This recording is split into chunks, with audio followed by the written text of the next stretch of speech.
Zipper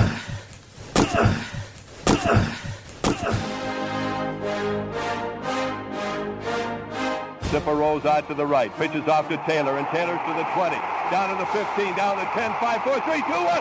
Touchdown, Billy Taylor! Touchdown, Billy Taylor!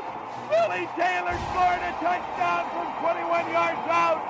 The crowd goes berserk. It was November 22nd, 1969.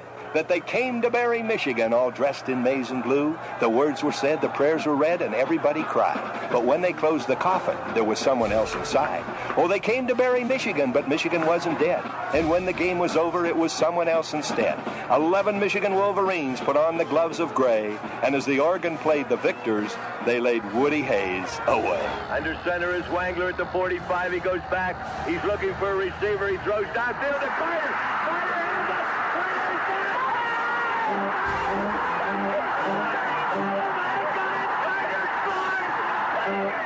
Who's got it better than us? Nobody!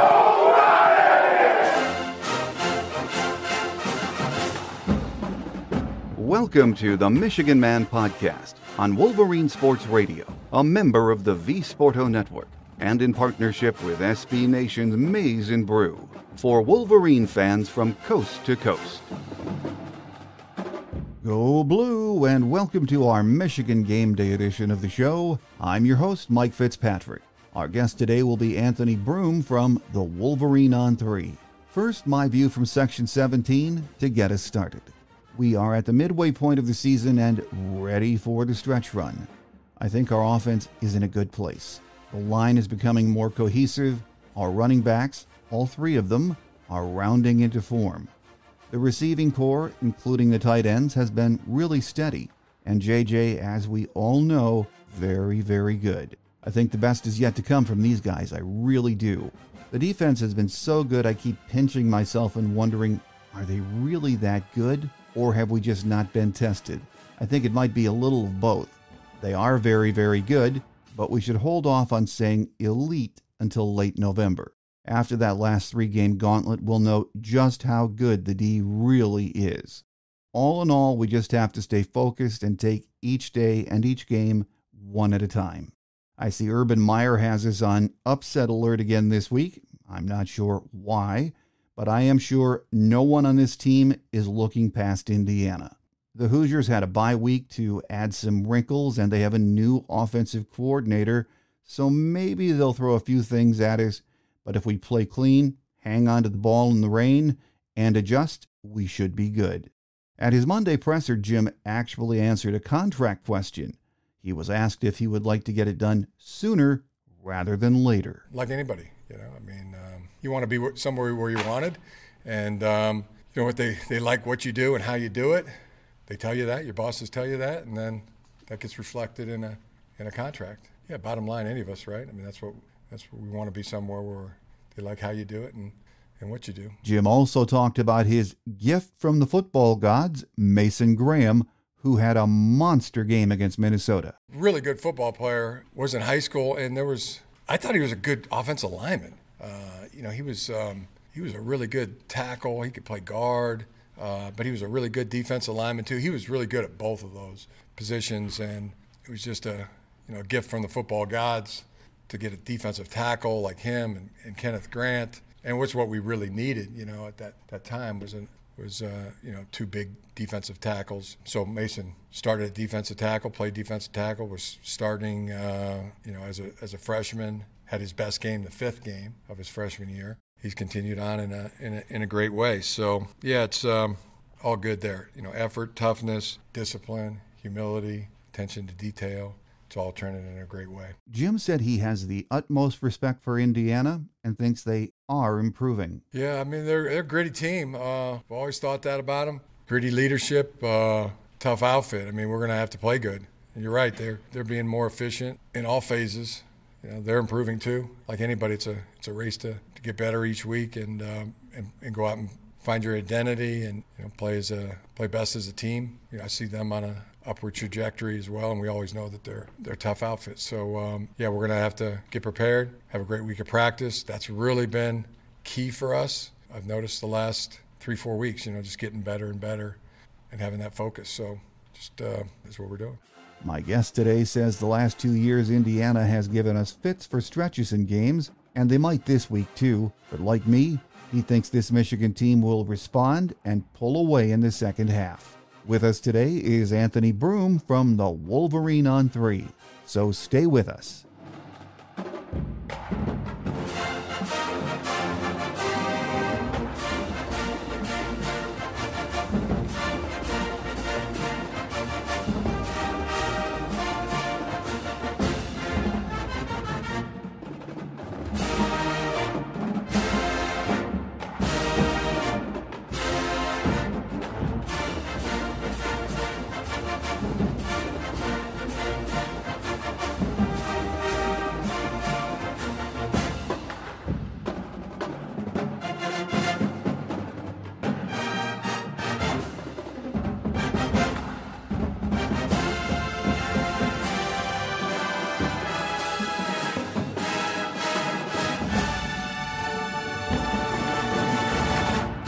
Here with us on our Michigan Game Day segment this week is Anthony Broome from thewolverine.com and the Wolverine ON3. Great to have you with us, Anthony.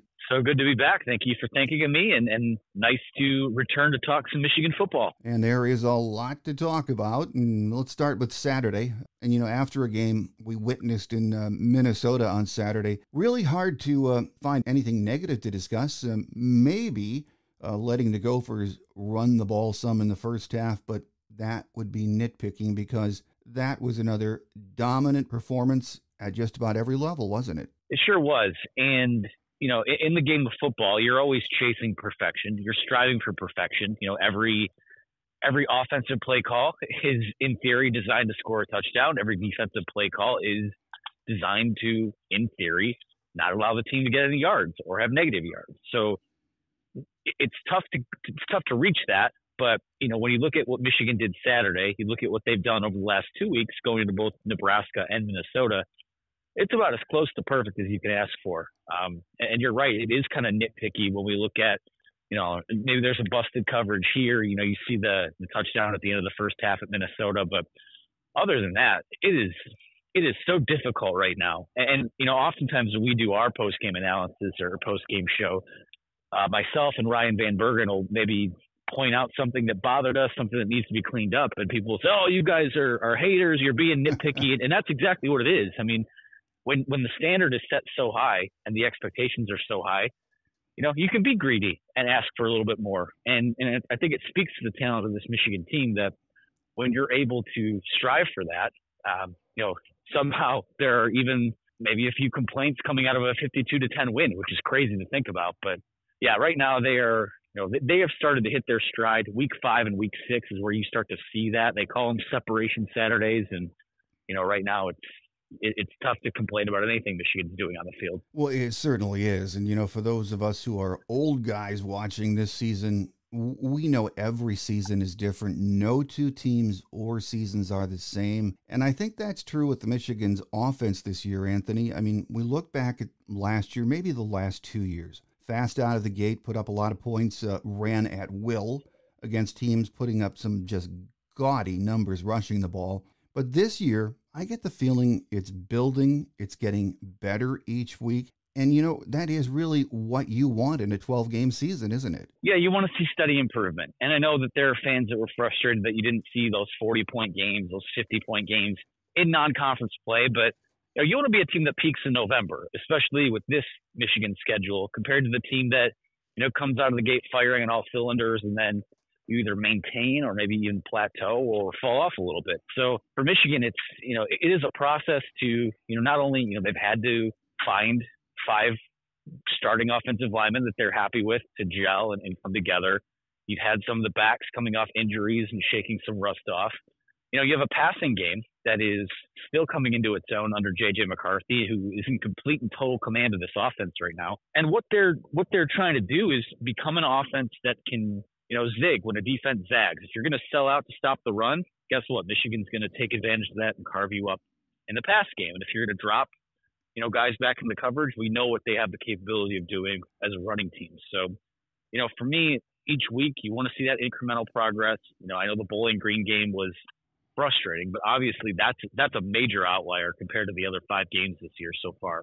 And what we've seen from this team is just continue to take those incremental steps forward. And offensively, I know the numbers aren't gaudy when you look at, maybe where they rank nationally, but they're still running these teams off the field. They're imposing their will early, and they're handling their business.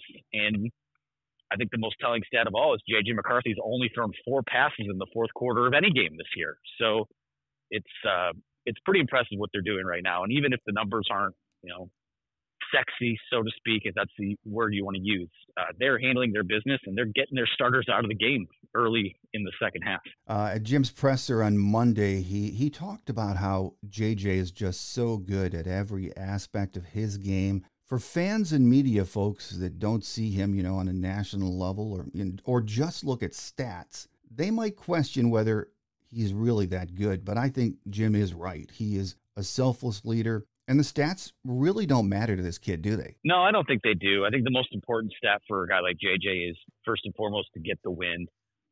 The stat that Michigan always has used to grade its quarterbacks, even when Cade McNamara was starting, is that, do the drives that you lead and in points and in touchdowns. And most of theirs do under McCarthy. And I think with him, again, the numbers haven't been gaudy, but if you're someone who just does more than watch box scores, you're seeing a guy who his mechanics are cleaned up from last year, doesn't quite have the happy feet that he had at times last season, though he still kind of slips into that at times.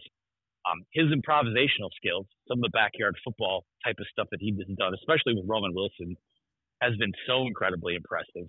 So for me, you look at McCarthy and, arm talent is there. He's been more decisive as a runner as well. I think that's been a huge step in his development.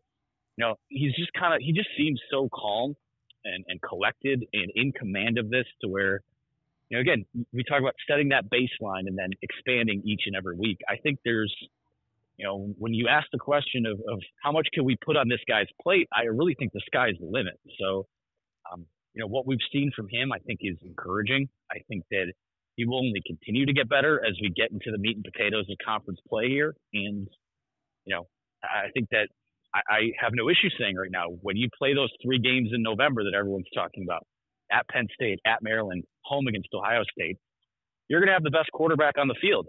And I think that that's the biggest key to, keeping this train rolling. And I think that's why I would still pick Michigan to kind of roll through the Big Ten here. Yeah, I just love everything JJ is doing. If I had his ear, the only thing I would say is on those 2 touchdown runs on Saturday and at other times this year, we've seen him get hit. So whenever I'm watching him take off like that, I'm saying, get out of bounds, buddy. We can't get you hurt. Yeah, I think that's what the coaching staff is telling him too. I think every time he kind of pulls that ball and starts to run with it, there's a shortness of breath that comes over the sideline. But he's also a guy, and I know there's a lot that's been made about this too, like former hockey player, not afraid of that contact. He's a tough kid. He's going to play through pain if there is some. Some were concerned about maybe his ankle not in the best of shape coming out of this last game, but he's fine. JJ is a gamer, and we have a guy that has that kind of mentality. In addition to the skill set he does, it's where you start to show yourself as a special guy in terms of where you rank among quarterbacks in program history, in my opinion. Well, and I think at this midway point of the season, a lot of fans are feeling better about the running game because Blake is Blake again. Donovan, more of a dual threat this season, which is good. Kalel Mullings, a really nice and different kind of back. So I think we are in great shape in that running back room with those 3 guys, aren't we? I think so. And Blake, you're right. I think Corum is kind of, to me, he looks like vintage Corum. I know he doesn't quite have the burst that he maybe had that 2021 season, but we know that he put on some weight last year and even some muscle this year to, be that tough back that's going to pick up those extra yards. And, I have zero concerns about him. I think as his offensive line continues to get better, we'll see him maybe put up some of those more gaudy numbers that we saw last year. Donovan Edwards, again, it's been a little bit frustrating at times, but I think the last 2 weeks, I think we've seen him run as hard as he has all season.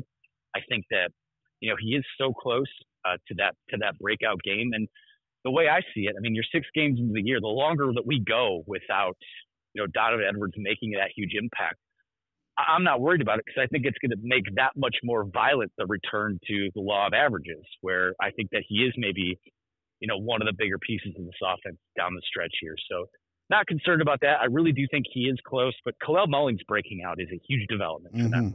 He's a guy, he's got that power. He's got the wiggle. He's showing himself to be more than just a guy who you give the ball to in short yardage and kind of mop up situations. And if this thing is becoming like a three-headed monster, I mean, that just makes Michigan all that more dangerous on the ground. Oh, absolutely. And the thing I like about Khalil is he's not just big, he's got some wheels on him too. He does. And I think that, that stood out. I think our first look at him at running back was in last year's spring game. And that was kind of like, whoa. I mean, it was impressive. And, as he's starting to get more acclimated to that running back room, I think he's played his best football. I know last year there was some of it was kind of an adventure on the goal line. I know he had that fumble against TCU, I believe it was. But yeah, I mean, the more reps you get in that room, I think the more comfortable you are. And let's call it what it is too. I mean, those guys are arguably coached by the best running back coach in college football, Mike Hart. So he deserves a lot of credit for that. So we have to feel really good about our running back room right now. One of the things I still get email about, and it sort of, makes me laugh, is about our wide receivers. And in general, the emails would say, hey, we've got to develop some of these young receivers because Cornelius and Roman are good, but we need the game breaker, the over-the-top kind of guys, and they aren't it. And I would always tell them, be careful. Cornelius and Roman are pretty darn good receivers. And from blocking, which goes unnoticed by a lot of fans, to route running, these guys, I think, both deserve a lot more love, don't they? I think they do. And let's call it what it is. This isn't Ohio State where you're bringing in guys. You're basically building a fantasy football team through the recruiting acquisitions you make, or you bring in the 5-star guys, future first-round picks. Now, would Michigan like to have more of that? Absolutely. I mean, that just adds another dimension to your offense. But for what Michigan wants to do offensively, those guys have been pretty darn good. Roman Wilson especially has caught obviously everyone's eye with the 8 touchdowns so far this season. Switches that number 1 jersey, which I know we're no stranger to what that burden comes with that when you wear that at the University of Michigan. He's been terrific. Cornelius Johnson, I think, has been steadier than we have seen him in his career.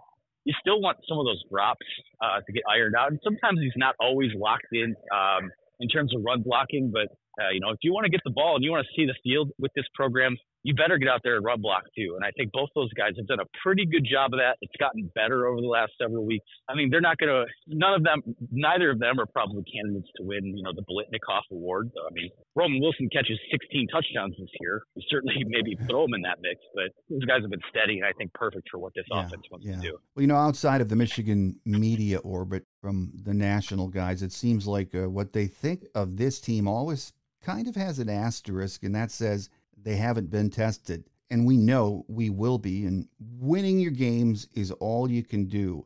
But do you think part of that is true and we really can't be sure yet just how good this team is? Yeah, I think that so much of you can only play the schedule that's in front of you, right? I mean, Jim Harbaugh doesn't make the schedule. Michigan players don't make the schedule.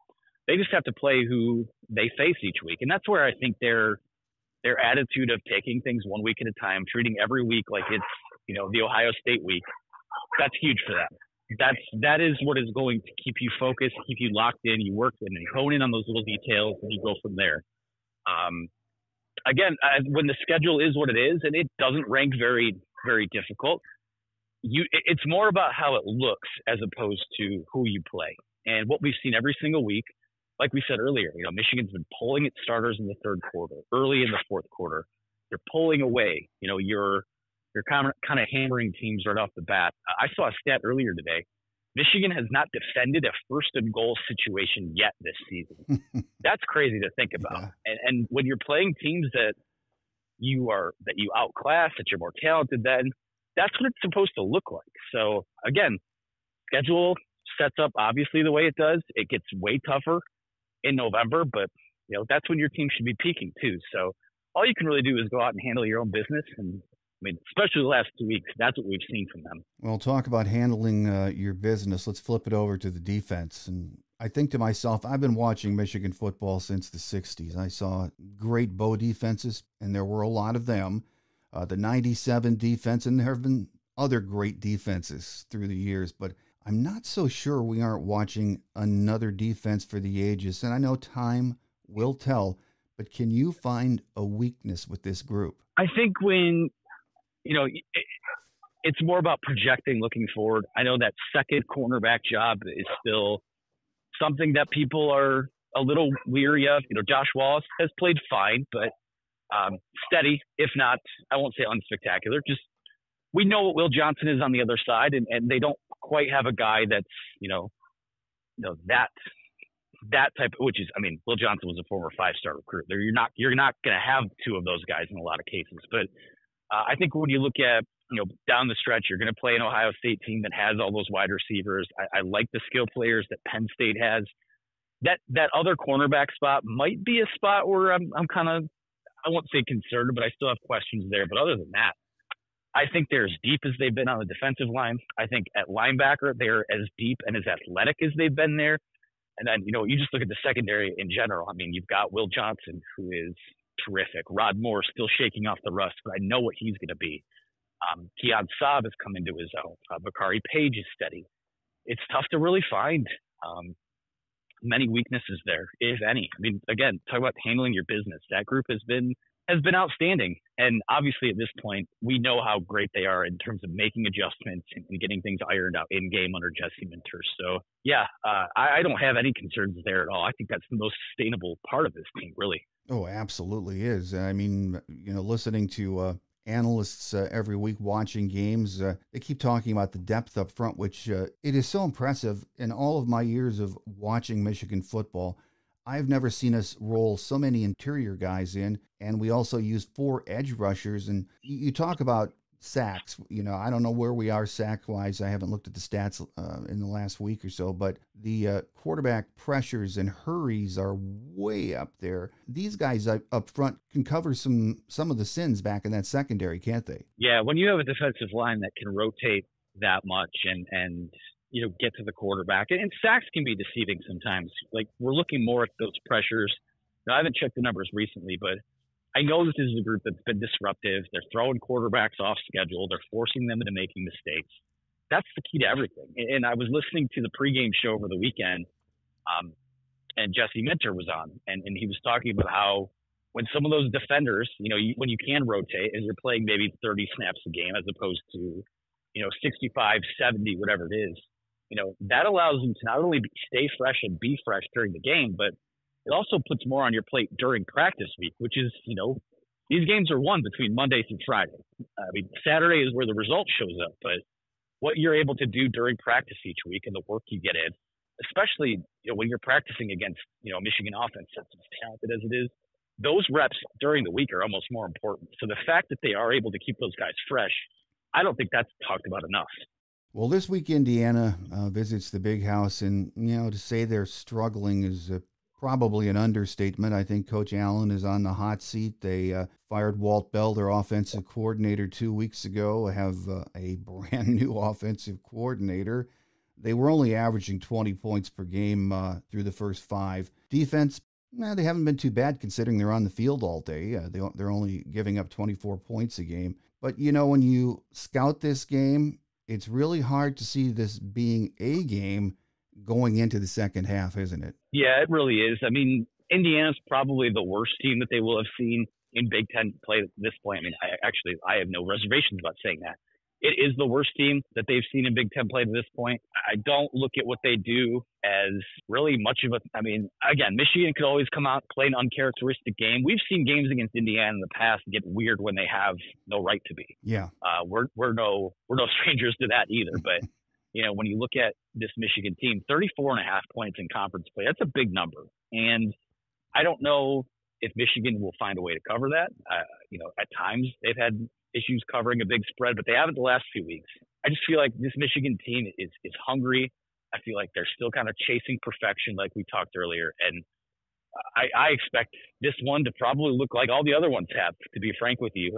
There could always be a mistake here and there. I just don't see this Hoosiers team putting much of a scare to Michigan at all. Well, let's look ahead just a few weeks, Anthony. I know the team can't do that. The coaching staff can't do that, but we can at this point. That final gauntlet, Penn State, Maryland, and Ohio State. And I think you're like most of us, you've been able to see some of their games, but not a lot of them. But from what you've seen, who of those three teams is the biggest obstacle for Michigan repeating? Yeah, I think right now, if you're a team that's going to play Michigan, I think you have to have the horses to hang up front on both sides of the ball. And, when I look at that, I think that game at Penn State with, the defense that Penn State has, I think that's going to be a dogfight. I'd say if I was ranking it right now, that's probably slightly a more, a tougher test for Michigan. We know that Ohio State game is going to be a battle. They haven't looked super great, especially in the trenches, but that's going to be a desperate team too, desperate to turn around some of the recent narratives. But you look at Penn State again on the road. Michigan's fortunate that's a game that's in the daylight. I think that's always a big key when you play a Penn State team there in Happy Valley. But those two games, I would still say that the Penn State and the Ohio State games will essentially be coin flips, and Maryland sandwich in between the middle there. I mean, that is the potential to be a competitive game, a trap game. But I think what we've seen in the past from Maryland is that, just when you think they might be ready to punch through that glass ceiling that they've set for themselves, they kind of show us who they really are. And I wouldn't rule that out being competitive, but to me, it goes Penn State, Ohio State, Maryland when you look at that November gauntlet. Well, final question before we let you get away, Anthony. There's been a lot of talk about Jim's contract again recently, and the fact that President Santaono has gotten involved and he wants to get this thing done from what he says. My own opinion, it's a joke. It wasn't done before the season, even with the NCAA investigation, but that's got to get done soon for a lot of reasons, doesn't it? It does. The NCAA thing was never going to affect, how he was viewed long term.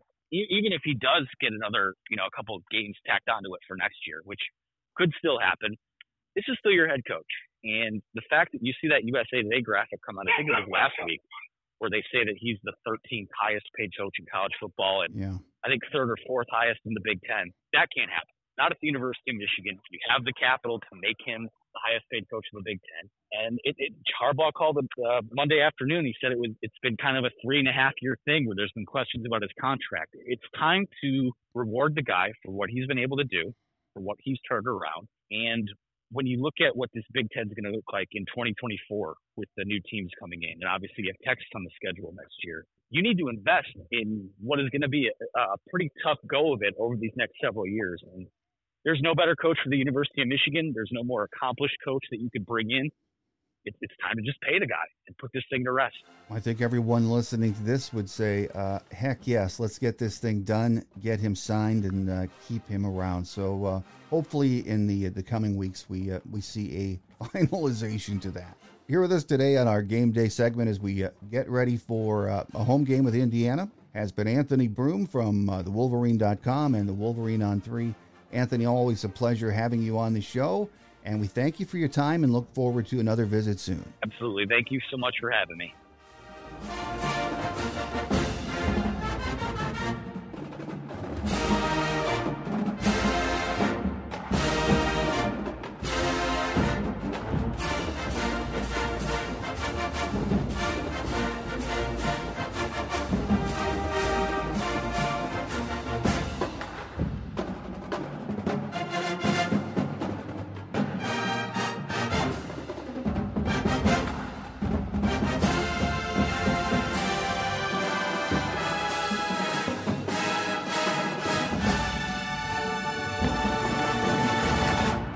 On Quick Hits today, there is not a lot to talk about on the injury front. Jim says we have the usual bumps and bruises you'd expect this time of the year, but overall, the team is in good shape for Saturday.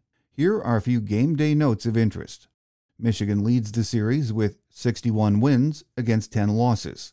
The first meeting was in Ann Arbor on November 3rd, 1900, a 12-0 Michigan win. Last year, the game was played in Bloomington on October 8th. A 31-10 Michigan win and a close first half. Head coach Tom Allen is in his 7th season as head man at IU. His record is 32-43. Last year, the Hoosiers were 4-8 overall, 2-7 in Big Ten play, and finished dead last in the East. Their last bowl appearance was in the 2020 Outback Bowl. They lost to Ole Miss 26-20. Now, we all know the weather changes in Michigan, and let's hope that's the case between now and Saturday. Right now, the weatherman says temps around 50 at kickoff and a 90% chance of rain. It looks like a steady rain all day is expected. The last 2 years, Indiana has played us tough in the first half. Right now, they are really struggling, though. 2 redshirt freshman quarterbacks, an offensive line that has not opened holes in the running game, and a defense that's not really bad, but they've been on the field far too long this season. So it's hard to see this being a game in the second half, at least on paper. As our old announcer Bob Ufer used to say, though, they don't play the game on paper. If the forecast holds up, it looks like a day to run the football. We'll also need to take care of the ball in those conditions and not give IU chances to stay in the game. Next week, we get ready for a trip to East Lansing and a matchup with those Spartans under the lights. On our Tuesday Visitors Edition, we'll be joined by Spartan beat writer Graham Couch from the Lansing State Journal. On Thursday's Michigan Game Day show, our scheduled guest is Isaiah Hole from USA Today's Wolverines Wire. So make sure you join us. Also, if you're attending the game on Saturday, make sure you have your rain gear. Kickoff is set for high noon and will be broadcast on Fox. That will do it for another show. Have a great Wolverine weekend, everyone. I'm your host, Mike Fitzpatrick. Think victory, beat IU. Until we meet again, take care, and as always, go blue. Thanks for joining us today on The Michigan Man, here on Wolverine Sports Radio, a member of the V Sporto Network, and in partnership with SB Nation's Maize and Brew. Our listener lines are open 24/7 for your calls at 313-263-4842. That's 313-263-4842. Or email us at themichiganmanpodcast@yahoo.com. That's themichiganmanpodcast@yahoo.com.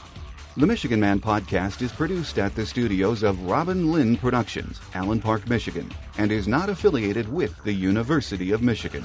Go Blue!